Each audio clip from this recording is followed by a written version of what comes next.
I remember in the 70s, there were movies, Hindi movies. I did not see most of them, but people used to tell me that there were some actors who were called rape specialists.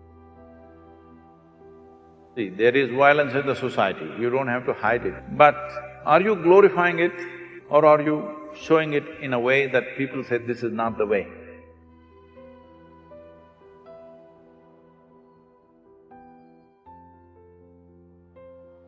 Namaskar, I'm Sadhguru. So I'm not sure if you have heard of the TV series called Sacred Games. It's very famous or unfamous. It is a lot of sexual and violence content in it.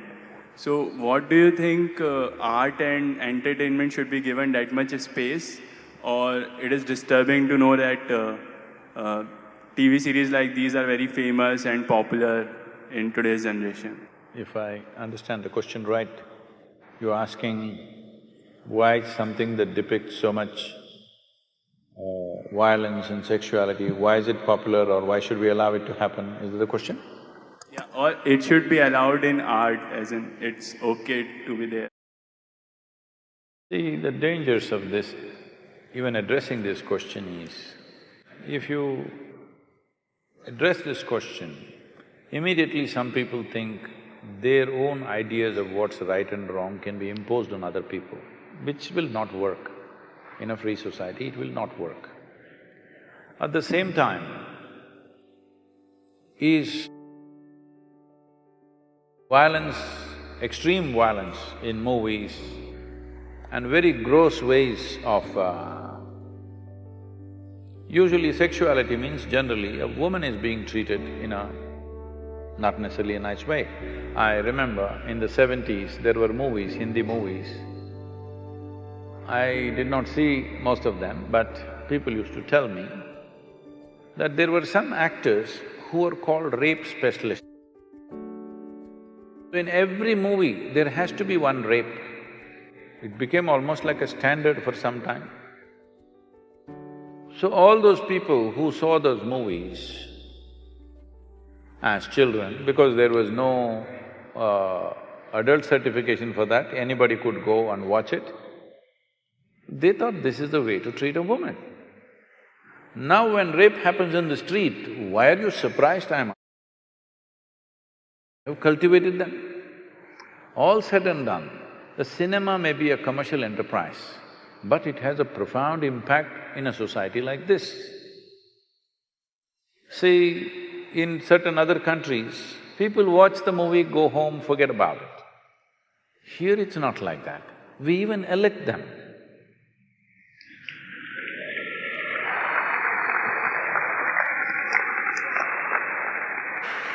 Because a cinema is not a cinema. Cinema is more than reality in this country. So when it is like that, I think it should be conducted more responsibly. What is it that we are trying to create? If you try to control it from outside, it'll become ugly. If people use just about anything and everything to make money at the cost of the society, that is definitely ugly. So I don't know what this television serial is because I never get the time to look at that place. Whatever it is, I don't know in what context. See, there is violence in the society, you don't have to hide it, you can show it. There is sexuality in the society, you don't have to hide it, you can show it. But are you glorifying it or are you showing it in a way that people say this is not the way? You showed a rape because it's happened. When people see it, they must say, this is not the way. If they think, wow, this is the way, then what kind of society are you creating?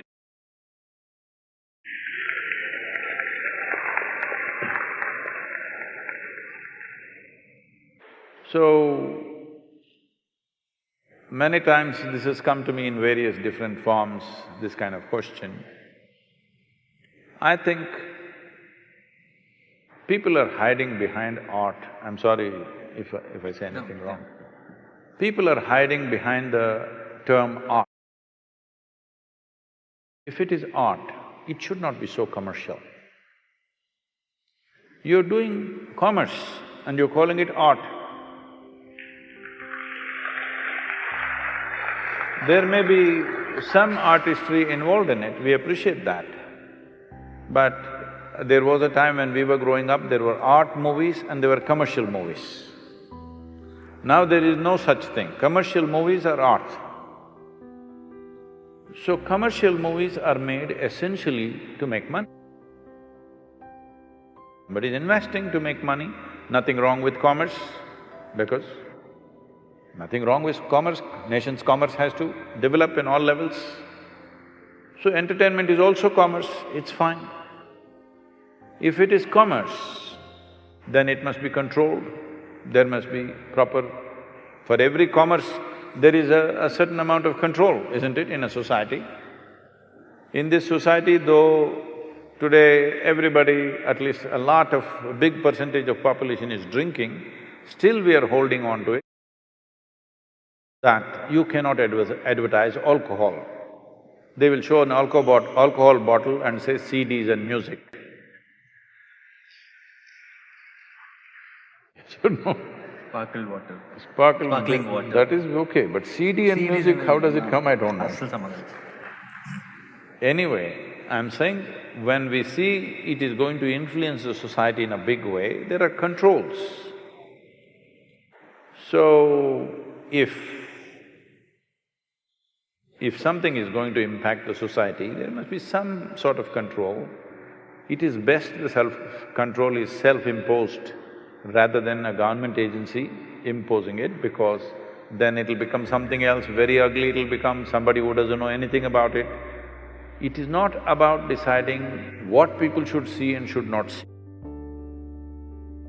It is about where do we want to drive the society. Right now, more than… I don't know about this television serial, I'm continuously speaking about all the… what are these… video games. A 5-year-old child enjoys shooting people. That's the only thing he plays. He enjoys shooting people on the screen. It's quite good because it doesn't spill blood anywhere, it's okay. There it spills, but okay. Now when he becomes 18, doesn't he want to get a little real? Hello? In United States, the school shootings are happening. People think it's an American phenomena. No, no, no. If there were guns in Indian homes, it will happen. Hello? You think it won't happen? In America, in every home, there is more than one weapon, all right? In almost every home, there is more than one weapon, minimum. There is at least a shotgun and a handgun, for sure. We have toy guns. Not that, I'm saying real firearms. Yeah. So there is excess, so it is only happening in America. But if there were weapons in Indian homes, even here kids would be shooting each other, for sure. When emotions fire up, you want to shoot, isn't it? So from the age of 4, 5, if you're practicing how to shoot people, when you become 16, 17, 18, don't you want to get real? Don't you want to see some real blood? I don't see what's wrong. If you are cultivating your children to do this on the screen continuously, what is the problem for you if he gets real? Or if his friend gets real and he shoots your child, what is the problem, I'm asking? Because you must understand, certain actions have certain consequences. This must be handled responsibly by people who are creating those things. If you bring laws for everything, then society becomes ugly. Government cannot manage these things, people should manage these things. So if somebody makes such a thing, people should not go and watch it. But no, they all want to go and see. Somewhere they enjoy it, isn't it? Today you see any of the Hollywood movies, it's not like before. Before also they were shooting, but now it comes, the bullet enters and the brains splash and there is a rerun. again it comes in slow motion and splashes all over the place, people are enjoying it. Once you enjoy these things, then violence is inevitable on the street. It's just a question of graduation, isn't it? So, what kind of society we want to create? All those people who influence the society in a big way, whether artists, politicians, media people, spiritual leaders, religious leaders, whoever has influence over people, they must look into themselves and see what is the consequence of our action. Much responsibility must come.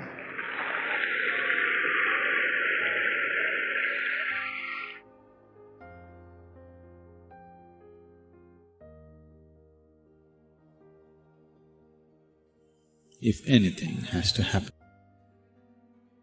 right kind of atmosphere is very crucial. If this plant has to flower, the soil should be right.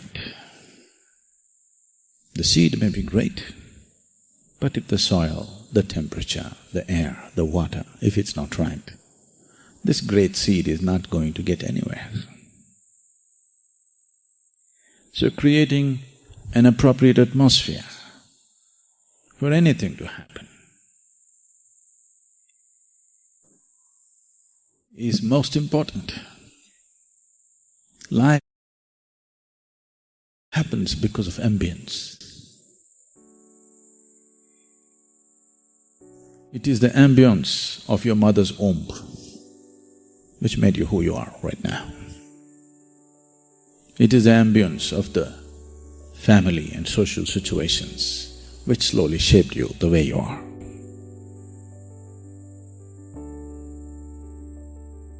This is something that people have not taken enough care about.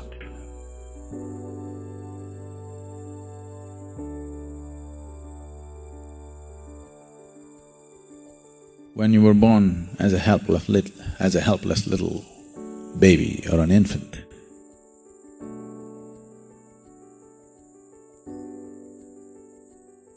the lap of your mother, the comfort, the security, the nourishment of your mother's lap was crucial. Can I not grow up without it? You can. But it could be a struggle. It wouldn't be a joy to grow up. And it is possible that you could be physiologically or psychologically impaired in the process of your growth, simply because you did not have that lap. Can I not grow up in a crib? You can. But it wouldn't be the same. It would mean a lot of struggle. So even for your physiological and psychological growth, what kind of ambience? The lap of your mother, the maternal lap, becomes very important. For one's spiritual growth, for one to flower spiritually, the lap of grace is most important. Can I not grow without it? You can. It would be improper to say you cannot, you can. But it would be a lot of struggle, lot of struggle.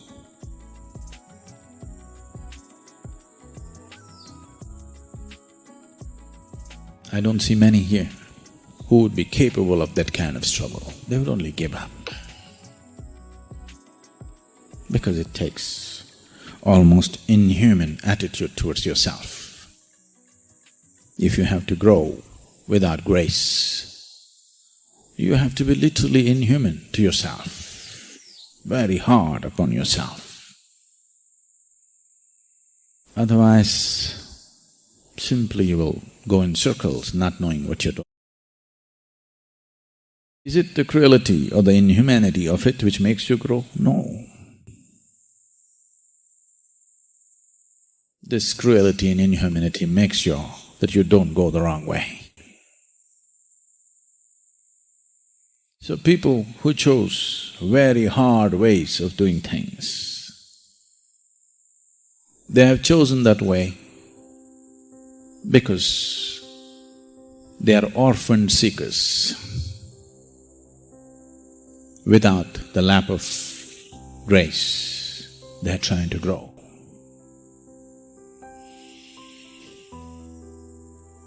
I know the pain of this better than anybody. 2 lifetimes of heartbreaking sadhana. Really, body anyway breaks. You know, for some people their hearts break before their bodies break. But there are some others, they won't let their hearts break because they made themselves like stones. So body breaks first. But slowly, that also begins to break. Fortunately,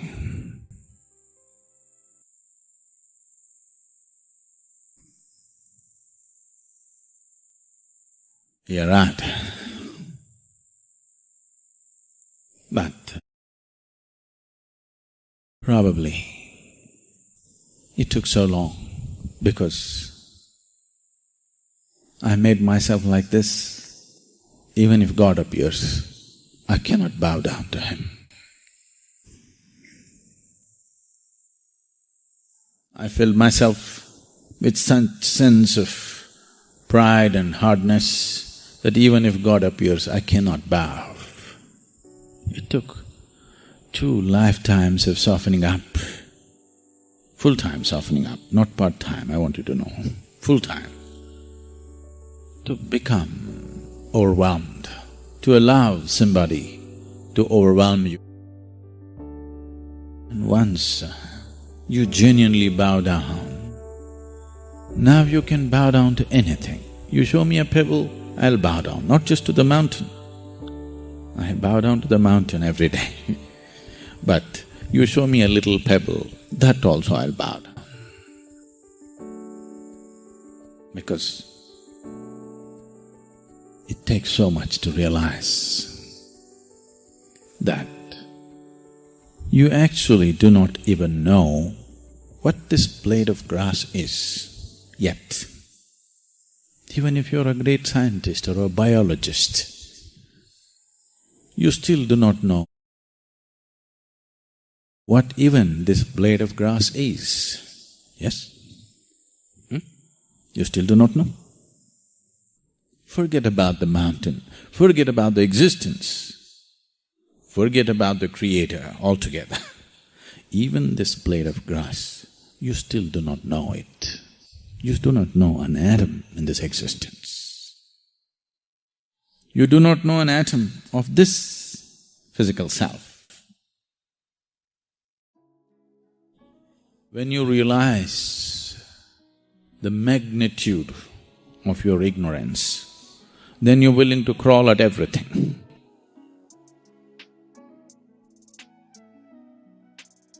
When you come from an assumption, because of the bits and pieces of information that you have collected, when you come from the assumption that you know,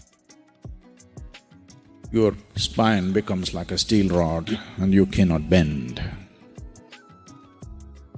You cannot bow at anything. Spent 2 lifetimes like steel. Steel is not strong. Only a fool thinks steel is strong.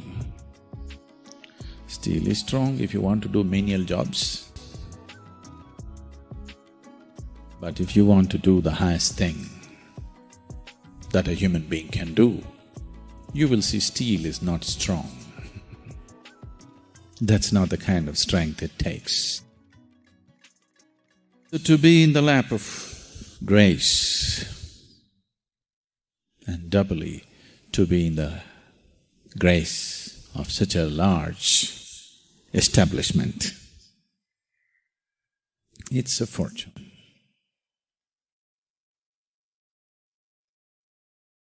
We can set up an experiment for you to experience what is the difference. If I make you walk, just walk away a kilometer or two, and with your eyes closed, we'll help you, we will make sure that you don't walk into anything. With your eyes closed, maintaining a certain level of awareness, you walk, you will see a distinct difference taking you up, a distinct difference happening within the very physical system as you move closer to this space. Set up such a lap of grace.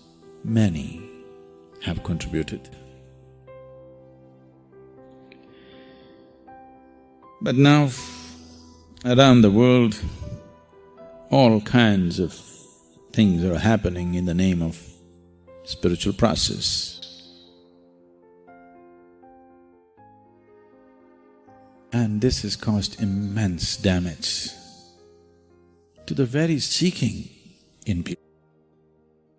Because if there is no trustful ambience, there will be no spiritual process as such.